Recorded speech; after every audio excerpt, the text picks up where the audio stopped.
Whoa, so things got a little crazy, didn't they? Xbox, Twitter, Uber, Postmates, Netflix, Movie Pass, Google, Facebook, eBay, DoorDash, Apple, Amazon, Airbnb, The Apptrepreneur.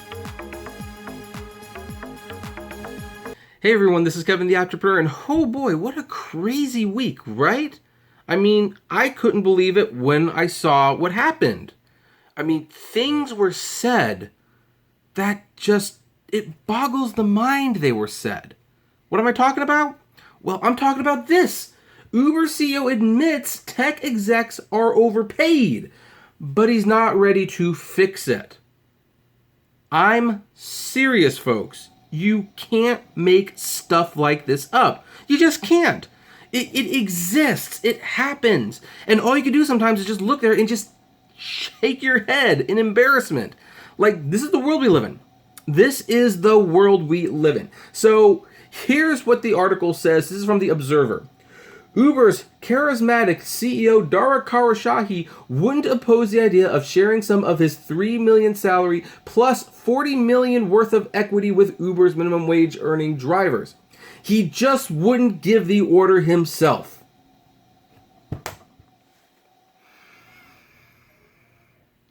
We haven't even gotten one paragraph into this. Not even one paragraph. And already it's like, oh my gosh, this is such virtue signaling. This is such virtue signaling. You know what this is?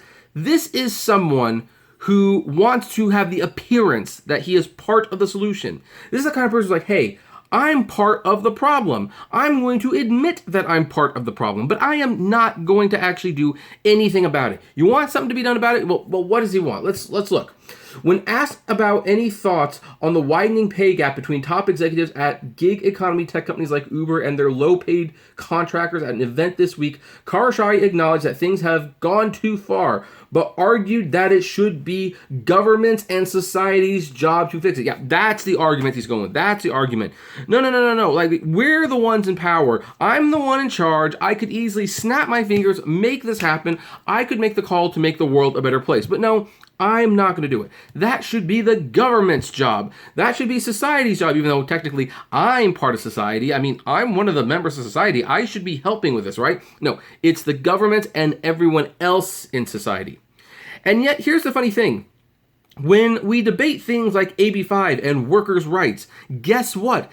At that point, Khosrowshahi is singing a different tune. He is saying, oh, no.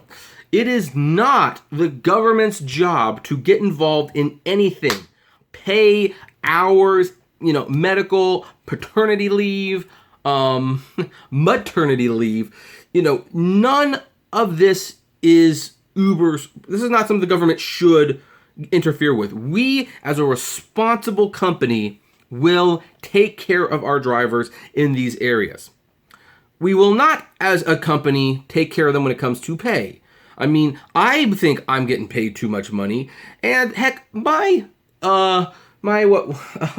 equity of the company might be just a bit too high. But I'm not going to say no. I'm not going to say, hey, you know what? As a good leader and as a company that is not actually making any money, I am going to make less money because, hey, I believe that if the company is struggling, then I should not be compensated well. That's what a good leader would do. A good leader would say, hey, you know what? I'm down in the trenches with my soldiers. No, it's the government and society's call to tell him he's making too much money and to take that money away. And, heck, it's not like he can look at a contract and say, no, you know what? I'm making too much money. This deal is not fair. The drivers are getting screwed. I will not sign a contract until you pay them fairly. I will not sign a contract until they, which is the lifeblood of our company, are taken care of. Now, I admit that means I might have to make a little less money, but I am willing to do that. No. He admits that this is what he probably should do. Well, okay, at least it's implied that's what he thinks should happen. But I'm not going to actually do it. No. Once the government tells me that I can and can't do that, then I will abide by the government and society's rule. Which is funny because now that AB5 is signed into law, he has committed to fighting AB5. I mean, at that point, society and the government has said, hey, yeah, no, we want AB5. We want to be employees. I know not everybody wants to be employees. That's not the point. The point is that AB5 is now law. And he's going to be contributing, his company personally will be contributing $30 million along with Lyft and DoorDash for a combined total of $90 million, and they're going to fight it. Well, look, that's the government and society telling you to do something. Where is your attitude about that? This is why people don't trust Uber. This is why you can't trust a single word these people say, because they say one thing and do another. And by the way, one thing that they say might be completely different in a completely different circumstance. Like, what more is here? He says, I absolutely hope that a lot of the conversations about more aggressive wealth distribution will become more than discussion and become reality, Karashahi said on Tuesday at this year's Concordia Summit in New York City. I think it is up to society and governments to correct it. I don't think we should change the capitalism machine that has for years and years created innovation and lifted overall standard of living and GDP. We shouldn't sacrifice the capitalism machine, he reiterated. There is a responsibility for corporations and society where there's so much transparency about what everyone's doing. So many questions are being asked. It makes me sit more uncomfortably in my chair, but I think I'll be a better CEO for this company 5 years from now. Yeah, no. No, you don't get to make that. Here's the thing. Isn't the CEO part of the corporation? Isn't the CEO part of society? He is saying this is a problem.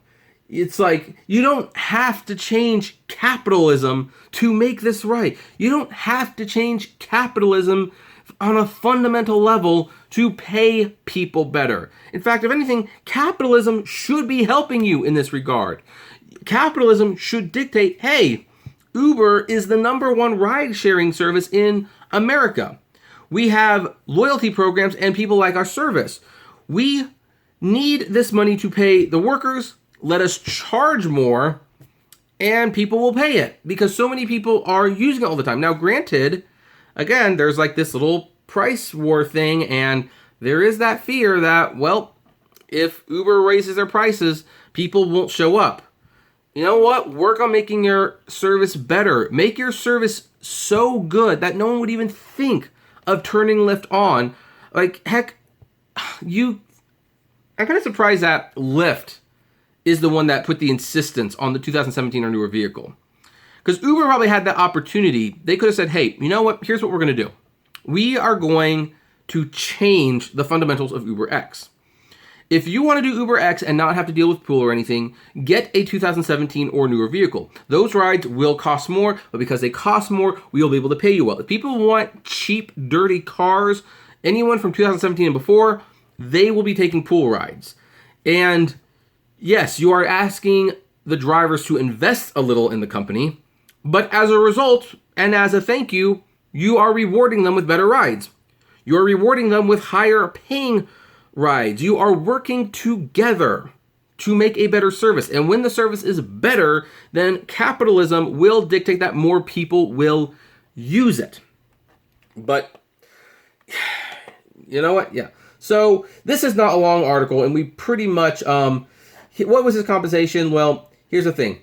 He is the highest paid person at Uber, Karashahi, who received a total packaging worth of $45 million, including $1 million base salary, $2 million in a bonus, $40 million in equity awards, and $2 million in reimbursement for work-related expenses. You know what? With the exception of the $2 million for work-related expenses, all of that could be cut in half. He can choose to take half of that and give the rest to the drivers and still have a functioning company.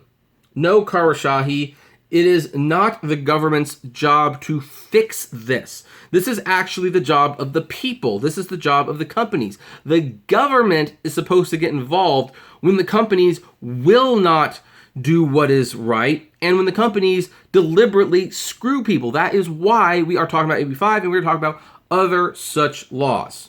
But, of course, common sense eludes this man. It absolutely does. So, yeah, crazy week, getting crazier by the day. But what do you think about this? Do you believe him? Do you believe it is the government's responsibility? Or do you think that, hey, maybe Uber CEO should take a little of his own advice and actually follow what he preaches? Maybe as a leader, if he says, hey, I'm making too much money and we need to pay the drivers better, maybe he should be making an effort to do just that instead of keeping his multi-million-dollar package and saying, yeah, I want to be part of the solution, but I'm not going to be part of the solution. Maybe that's it. I don't know. What do all of you folks think? I would love to know. Comment below. Like, favorite, share, subscribe. If you enjoy my videos, consider becoming a Patreon member. It's totally optional, of course, but even as little as $1 a month goes a long way to helping the channel run smoothly, and you get access to my Patreon's exclusive blog. Also, with gas prices getting as high as they are, check out the Get Upside app below. It's totally free, but you get cash back on every gas purchase if you want more content from me. That's not rideshare or e-commerce related. Check me out at Kevin T. Rodriguez, the Apptrepreneur vlogs, and Autograph Hound. And finally, if you want to talk to me or other fellow rideshare drivers out there, check us out at the Apptrepreneur Hangouts on Facebook. And as always, flame responsibly. Have a good one.